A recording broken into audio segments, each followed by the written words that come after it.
Good morning, students. Instructor Pamela here. I'd like to give you a Career Connect on EHRs and EMRs, electronic health record and electronic medical record. These are programs where patient demographic and financial information is inputted into the system electronically. So keep in mind, there are many programs that exist within the healthcare sector for EHRs and EMRs. However, all of the programs perform the same functionalities. Therefore, it's imperative to understand the entire revenue cycle, the 10 steps of creating a claim, and how the procedures are performed. You'll notice that the EHRs, EMRs are like social networking, such as Facebook, Twitter, Instagram, MySpace. They're all social networking places, but they look the same. They provide the same functions. Same thing with the programs that you are going to encounter in the healthcare field. As you move along your career, you change departments, you change facilities, you will probably encounter a new program, EHR or EMR, that you have to work on. However, again, the functionalities remain the same. So if you're doing scheduling, there'll be a certain area where you go into your program for scheduling.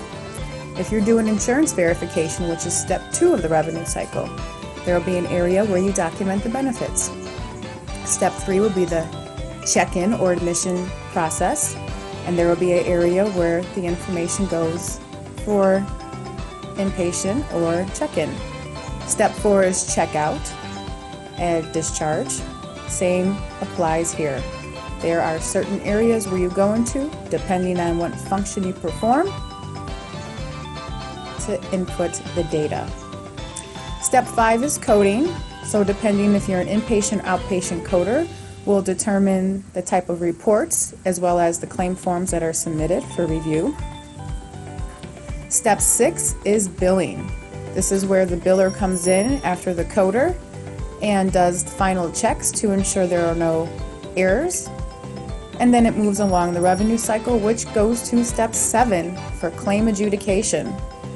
This process includes the claim stopping at a clearinghouse to do finalized checks, as well as batching the claims to their appropriate payer, such as Blue Cross Blue Shield, Aetna, United Healthcare, Cigna.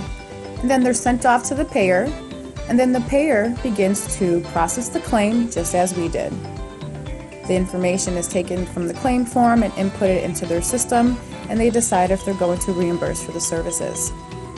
Then in step 8, the remittance advices are sent back to the facility, such as you, and then you begin to input the charges. And then step 9 would be creating patient statements or insurance statements that owe money to you. And then step 10, of course, is collections.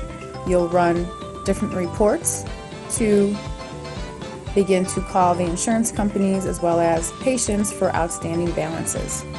So that is the revenue cycle, which is 10 different positions, and understanding how to perform all of these functions or have an idea of how these functions are performed definitely helps you with understanding and learning the EHRs and EMRs. Just keep in mind that all of the functionalities are the same in all of the programs. They just have a different setting, or a different look, shall I say. So thank you very much for listening. I hope this gives you a better understanding of EHR and EMRs and how the revenue cycle works, and understanding that as a healthcare professional, you should be able to learn any program and then move forward, of course, within your positions as you move along the healthcare sector. Until next time, Instructor Pamela here. Journey well. Bye-bye.